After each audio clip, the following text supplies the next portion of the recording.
Dans les questions diverses, je ne sais pas, Monsieur Landrin, si vous voulez poser vos questions, vous m'avez interpellé.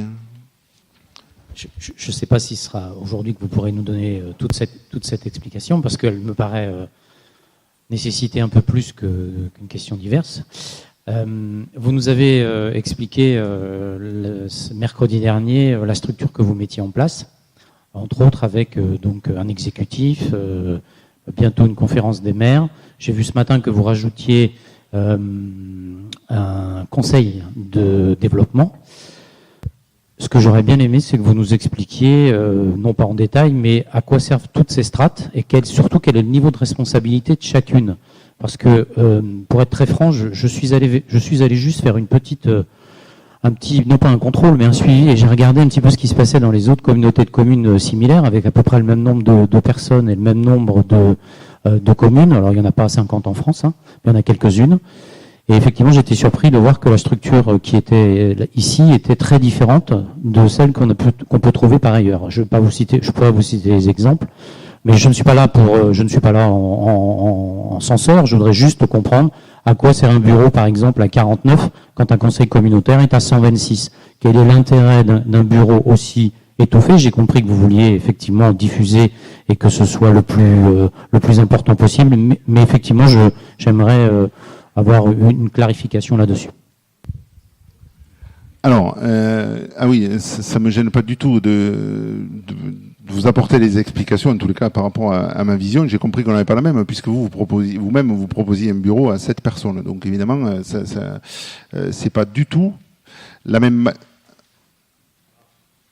Non, mais si, c'est grave, parce que si je me trompe, moi j'avais compris, en tous les cas, que vous proposiez un bureau à 7 personnes. Je pense qu'on est nombreux à avoir compris ça, mais peu importe. Pourquoi pas du tout? Excusez-moi, mais... Ah oui. Mais l'idée, effectivement, c'est que ce n'est pas du tout ça.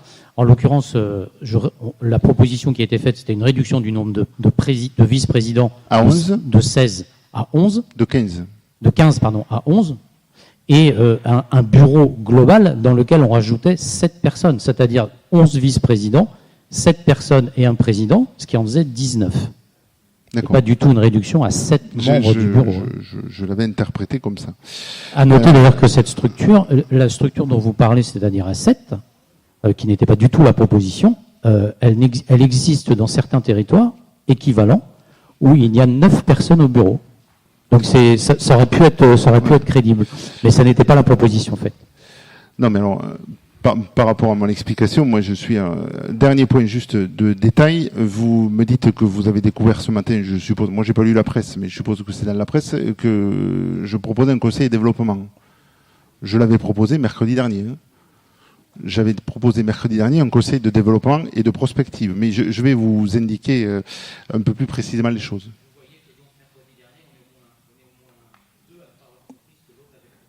Oui, exactement, tout à fait. Mais voilà.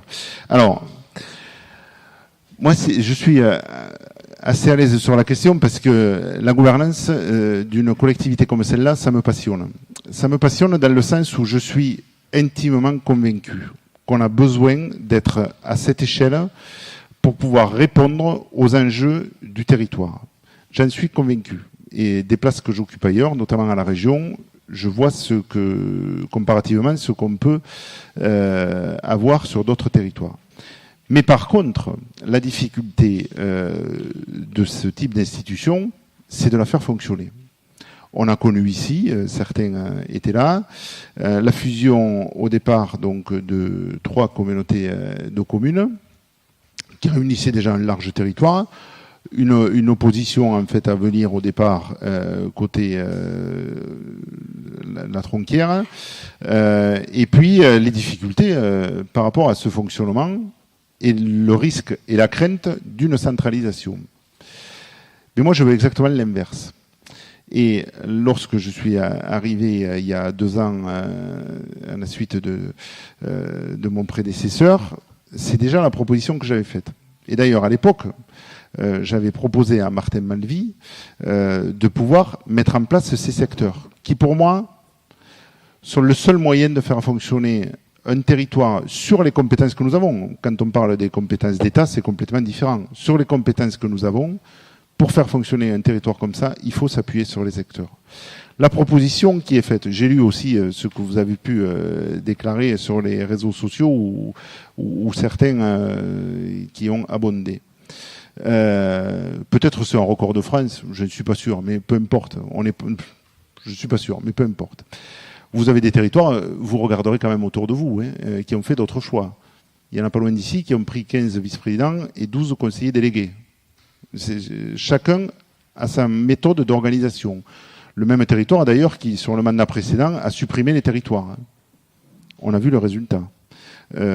Moi, je pense sincèrement qu'il faut redonner du pouvoir au territoire. Donc, l'idée de pouvoir mettre en place des vice-présidents de secteur, de leur donner la possibilité, comme ça a été fait mercredi dernier, à ces mêmes territoires, de désigner leurs représentants, c'est-à-dire un groupe d'une vingtaine de personnes, dire on préfère que ce soit toi qui portes notre voix au Grand FIJAC, que tu sois le relais. Mettre autour de cette personne-là, comme c'est le cas sur 4 des 6 territoires du Grand FIJAC, 4 membres du bureau. Si je prends le secteur que je connais le mieux, évidemment, celui de la Capelle-Marival, 20 communes, 1 vice-président, 4 membres du bureau, pour 20 communes. Évidemment, les autres sont là, les maires ou les délégués des autres communes. Ils sont là. Mais je pense sincèrement que de pouvoir avoir ce bureau qu'on a connu d'ailleurs beaucoup moins élargi à l'époque, qui coûte rien. Parce que dans les publications que j'ai vues, il y a quand même le laisser à penser qu'on fait plaisir aux copains et puis ça coûte de l'argent. Ça coûte rien le bureau. Les élus qui siègent au bureau ne sont pas indemnisés plus ou moins parce qu'ils siègent au bureau. On n'est pas dans le cas d'une commission permanente au conseil départemental ou d'une commission permanente au conseil régional où là, il y a une bonification de l'indemnité. Là, ça n'est pas le cas. C'est pareil. Ça ne coûte rien. Au contraire, c'est renforcer l'échelon démocratique et celui qui est au plus près du terrain, qui part de la commune. C'est tout simplement mon idée. Donc, comme je l'ai dit précédemment, les commissions, elles vont proposer, elles vont affiner les propositions qu'elles font, qui seront vues en exécutif, qui seront débattues au bureau et qui seront votées au conseil communautaire. Le cheminement assez classique, c'est celui-là. Pourquoi rajouter alors je ne sais plus comment on l'appelait, parce que moi j'appelais ça un conseil de développement, mais on choisira un terme un peu plus consacré. Un conseil de développement et de prospective. On ne le rajoute pas, il existait déjà. Et il est obligatoire. Mais il est obligatoire à l'échelle du PETR. Alors là aussi, excusez-moi, c'est le pôle d'équilibre territorial qui réunit Val d'Or et Grand FIJAC. Moi, je considère qu'à cette échelle-là, on n'est pas prêt pour proposer à des socioprofessionnels de se réunir, des gens qui sont concernés mais qui ne sont pas complètement dans la partie comme peuvent l'être les élus. Et j'ai préféré qu'on mette en place ce conseil de développement et de prospective qu'on appellera différemment, mais à l'échelle du Grand FIJAC. Parce qu'on a aussi beaucoup à apprendre. Et on l'a vu à travers la crise des Gilets jaunes, notamment, mais pas que. On a beaucoup à apprendre de l'ensemble de ceux qui, par choix ou parfois pour d'autres raisons, ne rentrent pas dans des mandats électifs, mais qui pour autant sont des forces de proposition intéressantes. Donc, à cela de pouvoir se saisir de sujets comme on aura apporté, je vais y aller franco, ça peut être du développement économique, ça peut être la voie verte, ça peut être je sais pas quel sujet, et de nous aider à formuler notre avis. C'est exactement ce qu'on a d'ailleurs au Conseil économique et sociaux qui sont en place aux échelles régionales et nationales. C'est ça l'idée. Et de pouvoir eux aussi, qu'ils puissent eux aussi nous faire remonter des propositions qui auraient pu nous échapper. En fait, c'est intéresser aux faits publics et à la vie politique dans le sens noble du terme, c'est-à-dire à la vie de la cité, un maximum d'habitants du territoire.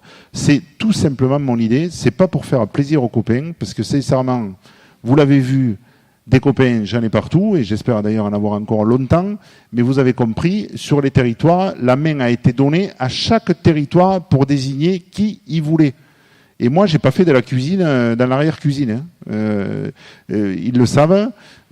Chacun a désigné ceux qu'il voulait pour les représenter, qu'ils conviennent ou pas au président. Et je crois que c'est comme ça que je vois les choses. Alors, je vais pas, c'est pas dans mes habitudes de me mettre en avant. Mais j'ai vu en tous les cas que les propositions ont été reprises par l'Association des communautés de France et étaient reprises par l'Association des maires ruraux de France. Je ne sais pas si vous connaissez un peu ces deux entités. Il y en a une qui est très très pro-communauté, bien sûr, et l'autre qui est plutôt anti ou plutôt petite communauté. Je pense que ça devrait aussi nous interpeller. En tous les cas, les sujets de gouvernance, moi j'ai travaillé avant, j'ai travaillé après, j'ai été président d'une autre communauté de communes qui était à une dimension beaucoup plus humaine, pour utiliser le terme qui est souvent repris. Je suis convaincu que c'est de celle-là dont on a besoin, mais par contre je suis parfaitement conscient des difficultés de la faire fonctionner. Et clairement, même à 19, je pense qu'on n'aura pas une même remontée de besoins et une redescente d'informations sur les territoires comme on peut l'avoir à 44. Sincèrement, en plus on a mis 44, et je proposerai d'ailleurs qu'il y ait 2 membres de plus, parce qu'on a fait une erreur lorsqu'on l'a mis en place, c'est que les conseillers délégués doivent être membres du bureau. Or, les 2 que je souhaite avoir comme conseillers délégués ne sont pas membres du bureau. Donc je proposerai au vote du 15 septembre 2 membres de plus au bureau. Donc vous allez avoir l'occasion de vous exprimer, Monsieur Landrin, je suis désolé, mais j'essaye simplement de vous faire comprendre que c'est ni pour faire plaisir à tout le monde, ni pour dépenser de l'argent qu'on n'aurait pas. C'est vraiment pour intéresser un maximum de personnes au fait à la vie de la cité, quoi, en quelque sorte. Je ne sais pas si je réponds à vos questions, mais en tous les cas, j'ai de fortes convictions sur le sujet.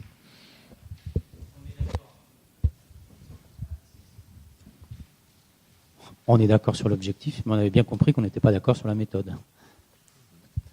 Ah non, mais ça, il est fort probable qu'on ait d'autres désaccords d'ailleurs. Mais c'est charge à chacun aussi de défendre ses opinions. Moi, la méthode, je l'ai éprouvée. Donc, je vous dis pas que vous l'avez pas éprouvée, peu importe. Vous avez pu le faire dans d'autres organisations, c'est même pas ça la critique. Moi, je sens que j'ai besoin de ça et j'ai besoin de pouvoir m'appuyer sur ces personnes-là pour pouvoir faire fonctionner cette entité qui est complexe, parce qu'elle interpelle tellement de compétences, tellement de sujets, sur un territoire tellement vaste, avec les différences qu'on connaît. Je vous assure, quand on a fait les rendez-vous communaux, j'ai pris avec moi le directeur et la directrice adjointe. Eux aussi ont été surpris de la diversité qu'on a sur le territoire, de la diversité bien sûr géologique, etc., mais aussi de la diversité sociale, parce qu'on a des territoires et même culturels, même à notre échelle. Donc tout ça pour le faire fonctionner, on a besoin que les gens se parlent, se rencontrent, échangent. Et sincèrement, vous aurez beaucoup de mal à me convaincre de faire autrement. Je préfère vous le dire tout de suite sur ce sujet. Vous savez, il y a une véritable défiance à l'égard du Grand Figeac, comme à l'égard de l'Europe, comme à l'égard de la région, comme de partout où on se place quand on a une certaine distance. Cette défiance, tant qu'elle existera au niveau où elle existe, elle ne servira pas le fait intercommunal dans la dimension qu'il doit trouver. Et moi, je pense sincèrement qu'en mettant en place cette gouvernance, Jean l'a évoqué, on va arriver à mieux le faire fonctionner. Je vais vous prendre un autre exemple. Je ne veux pas trop allonger, mais je suis assez passionné sur ces questions, alors il faut faire attention. Vous avez beaucoup de communes nouvelles qui se sont mises en place. Alors, pas trop sur le Grand Figeac.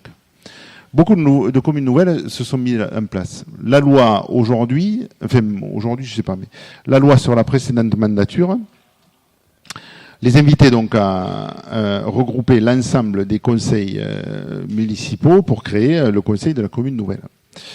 Sur l'élection qui a suivi, en fait, on est retombé sur un nombre d'élus beaucoup plus faible. Ça, c'est pas choquant en soi. Mais par contre, je vais vous prendre l'exemple de Soussérac. Soussérac qui devait être à 1000 habitants ou quelque chose comme ça. Bon, Soussérac, et avec 4 communes à côté, je crois, la Mativie, Calviac, Pomiac, et puis la petite, c'est la Candourcé. Moi, je ne trouverais pas normal que la Candourcé ne soit pas représentée dans la commune de Soussarak-en-Quercy, la commune nouvelle. Alors, bon, là, c'est le cas, c'est représenté. Mais j'ai des exemples où est-ce que, malheureusement, les petites communes historiques, entre guillemets, elles ne sont plus représentées. Parce que la commune centre a pris le dessus. Et ça, c'est fouler au pied, en quelque part, les identités de chacun, surtout sur la question communale, parce que là, j'ai beaucoup de convictions sur la question communale aussi, sur la question communale, son histoire, et sa vie dans un ensemble plus important.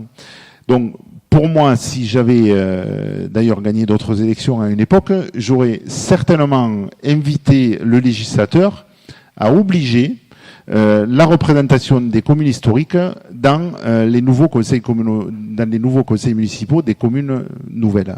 Parce que c'est essentiel. On ne peut pas bafouer comme ça toute l'histoire qui a été la construction de ces communes, si tant est d'ailleurs qu'elles aient été divisées, parce que ici c'est le cas, et ailleurs aussi, on a plusieurs exemples de communes qui ont été pour certaines rassemblées, Montété-Bouxal par exemple, mais pour d'autres séparées.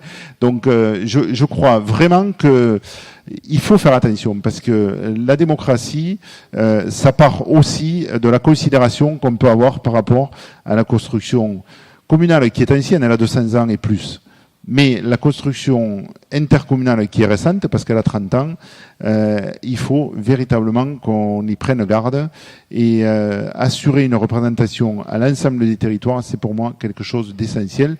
Vous avez vu, je vous l'ai dit, on a tenu compte de la représentation par habitant au niveau des vice-présidents. Je crois aussi que ça, c'est important. Bon, enfin, je ne vais pas trop allonger parce que au risque de ne plus devenir très intéressant. Je ne sais pas. Vous aviez d'autres questions ? Non. Bon, je n'ai pas l'impression de vous avoir convaincu, mais bon.